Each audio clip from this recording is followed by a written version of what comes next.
Il y en a une qui me tient vraiment à cœur, c'est de faire de toute contrainte une opportunité. Ça, c'est quelque chose qui m'importe, puisque c'est...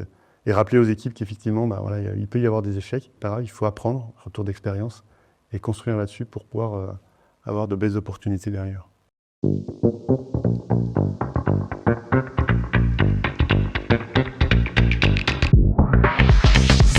Bonjour, Stéphane Rabu, directeur général de Dyno Nobel France, basé à Dijon. Donc, je suis ingénieur arts et métiers. J'ai grandi au sein de la société Titan Nobel qui est devenue Dyno Nobel France dans différentes fonctions, commerciales, production, développement, patron de business, etc., etc. Notre société, donc aujourd'hui, Dyno Nobel est un groupe australien, essentiellement basé en Australie et Indonésie, avec une grosse activité aux États-Unis et au Canada, et avec un souhait de développement sur la zone EMEA, donc Europe, Middle East, Africa, dans laquelle on fait partie, et puis Latine-Amérique. Les grandes valeurs de la société sont essentiellement autour du respect de la personne et le point numéro 1 dans les soucis, enfin dans l'accompagnement que nous avons, c'est la sécurité de nos salariés. Et c'est quelque chose qui est primordial pour le groupe. Ce que j'aime avant tout, c'est la diversité, les challenges, les défis et aussi toute la partie management. Travailler avec des humains et réussir à aboutir à des projets d'envergure, c'est stimulant et intéressant.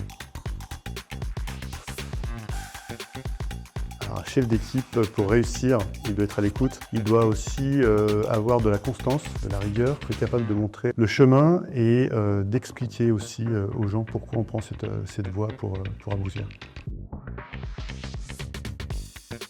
Toujours la même chose, effectivement, être à l'écoute avant tout, s'entourer de personnes compétentes. On est loin d'être expert dans tous les domaines, donc il faut avoir des équipes avec de fortes expertises dans leur domaine. Donc ça, c'est important. Ne surtout pas vouloir être au-dessus du haut, mais justement de plutôt travailler en équipe avec des personnes de bon niveau. Une société qui travaille beaucoup sur le développement, où on offre à nos clients un service premium de qualité, un accompagnement, puisqu'en fait on fabrique des explosifs, mais aussi on les met en œuvre. On va justement de toute la partie ingénierie, formation des équipes, jusqu'à l'aboutissement du tir de mine ou du tir en carrière pour la réalisation, enfin l'extraction de granulats. Sur la partie durabilité, c'est quelque chose qui me tient à cœur et qu'on essaie de développer.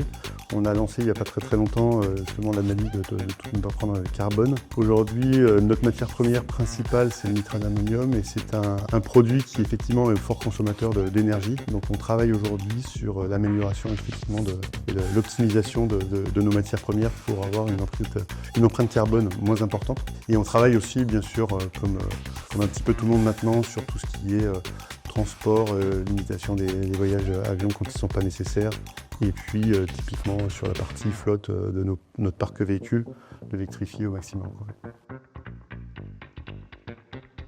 Pour un petit peu tout ce qu'on a dit avant, c'est-à-dire justement le souci de se tourner, enfin de s'inquiéter un petit peu de la partie environnementale, de la reconnaissance de nos clients aussi, et ça c'est un point positif, c'est-à-dire que quand on est reconnu par nos clients, ça attire aussi les salariés.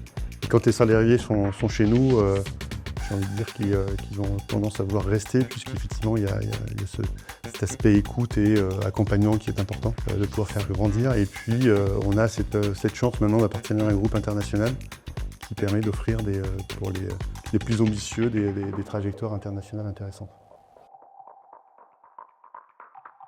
Oui, tout à fait. Alors, nous sommes en plein milieu de projets relativement lourds qui verront leurs résultats aboutir dans l'année qui vient.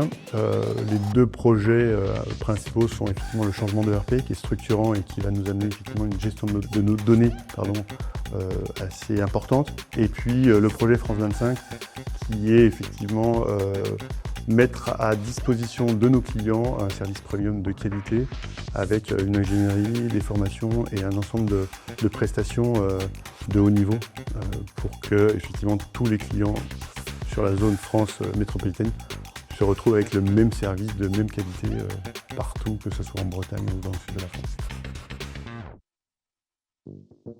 Alors, dans notre devise, on en a plusieurs. Il y en a une qui me tient vraiment à cœur, c'est de faire de toute contrainte une opportunité. Ça, c'est quelque chose qui m'importe, puisque c'est...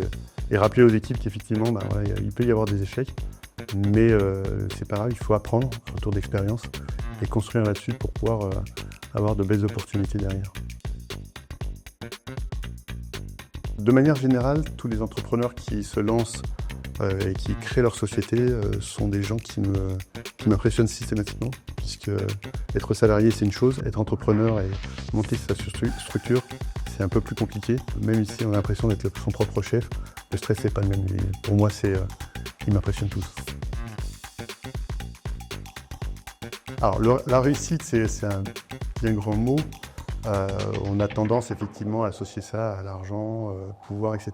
Moi la réussite c'est vraiment lié à deux choses. C'est s'épanouir dans son travail tout en pouvant respecter les contraintes familiales et la vie de famille. Et si vous arrivez à associer une belle vie de famille avec une réussite au travail liée au bien-être au travail, bien que le mot réussir a toujours sens.